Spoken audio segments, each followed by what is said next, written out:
अस्सलाम वालेकुम।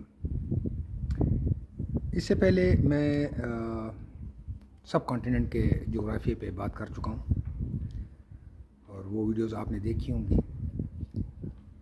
तो काफ़ी अरसे से मैं ये मिडिल ईस्ट का जो जोग्राफ़ी है इस पे भी सोच रहा था। अल्लाह ताला फरमाते हैं कि इस कुरान को समझने के लिए हमने आसान कर दिया है, कोई है कि सोचे समझे। तो सोचना हमारा काम है, समझ अल्लाह ताला अता फरमाते हैं। मिडिल ईस्ट के जोग्राफ़ी में कुछ ऐसा है जो हमें समझ नहीं आ रही, लेकिन उसको समझना चाहिए।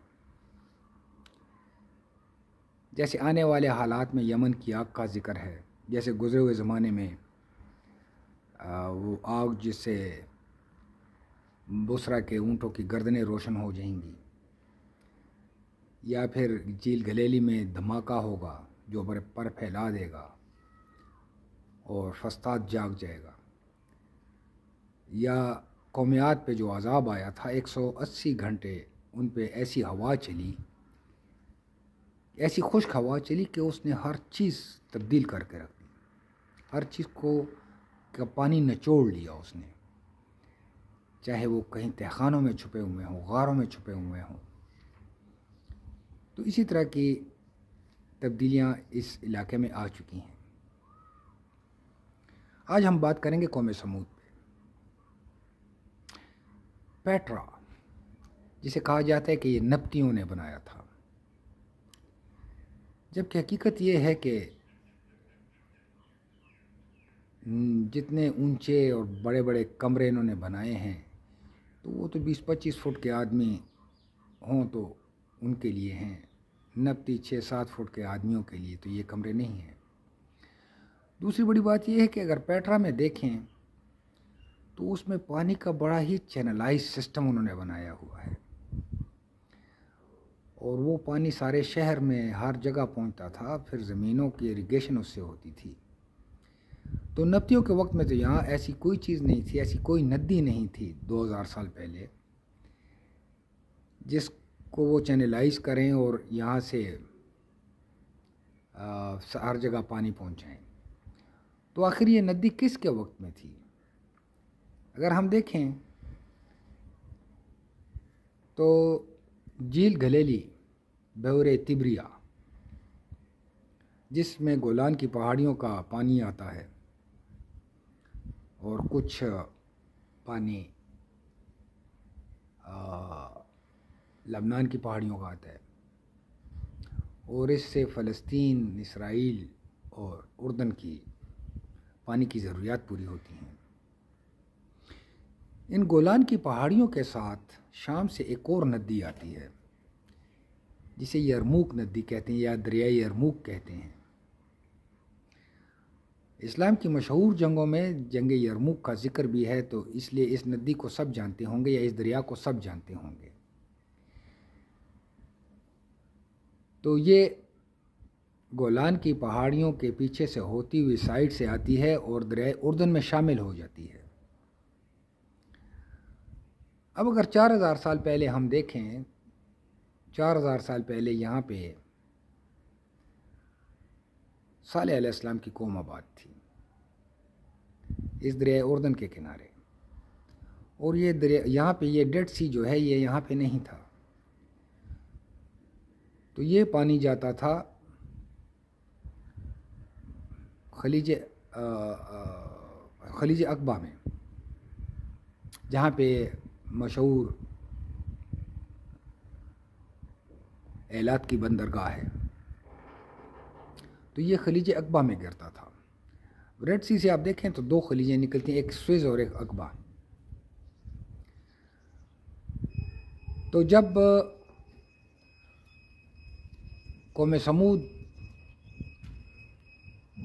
यहाँ आबाद थे तो उन्होंने इस पानी को चैनलाइज किया था और हर जगह पहुँचाया था। दूसरा, अगर इन पहाड़ों को देखें तो यूँ लगता है जैसे इनको ये सैंडस्टोन के हैं। ये लगता है मिट्टी है लेकिन मिट्टी नहीं है, सैंडस्टोन है, इंतहाई सख्त पत्थर है। तो अगर उनको देखें तो यूँ लगता है जैसे इनको काटा गया है, पानी ने काटा है। कहीं बहुत ज़्यादा पानी बहता था यहाँ पे, हज़ारों साल बहता रहा है और फिर ये जाके इस शक्ल में आए हैं। ये दरिया उर्दन अगर अब भी अब आप नक्शों में देखें तो ये दरिया उर्दन जो लबनान उर्दन और इसराइल की सरहद है उसके साथ साथ बहता हुआ खलीज अक़बा में गिरता था। अगर अब भी देखें तो आपको उन इलाकों में पानी के निशानात नज़र आ जाएंगे कि यहाँ से कभी ये दरिया गुज़रते थे। लेकिन एक तो कौमियात पे जो अज़ाब आया उसकी वजह से दजला और फ़रात ने अपने रुख तब्दील कर लिए और जो इस अरब के इलाके की सरसब्ज़ी थी वो ख़त्म हो गई। सरसब्ज़ी इसलिए थे कि यहाँ पे तेल है और तेल जो है फॉसिल फ्यूल है, यानी यहाँ पे बहुत घने जंगलात थे हज़ारों साल तक, तकरीबन 4000 साल तक यहाँ बड़े घने जंगलात रहे हैं कौम नूह के तूफ़ान के बाद, और उसके बाद ख़त्म हो गए।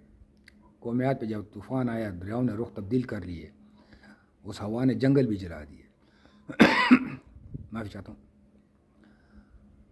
तो उसके साथ दरियाओं ने रुख भी बदल लिए। कौमियात जज़ीरे नुमा अरब के उस हिस्से में आबाद थे जिस तरफ नजद है, यूएई है, ओमान है, तो इस इलाके में बात थे। जबकि जो जज़ीरतुल अरब का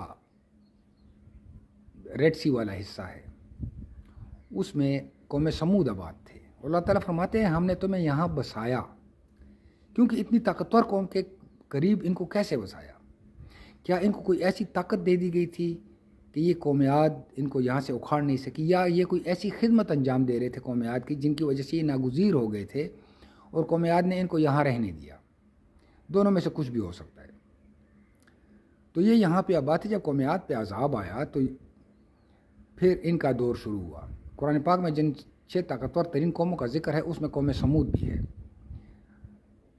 वो 6 ताकतवर कौमें जो हैं वो कौम नूह, कौम आद, मेखों वाला फ़िरौन, कौम समूद, एका वाले और कौम लूत, ये 6 ताकतवर तरीन कौमों का जिक्र है।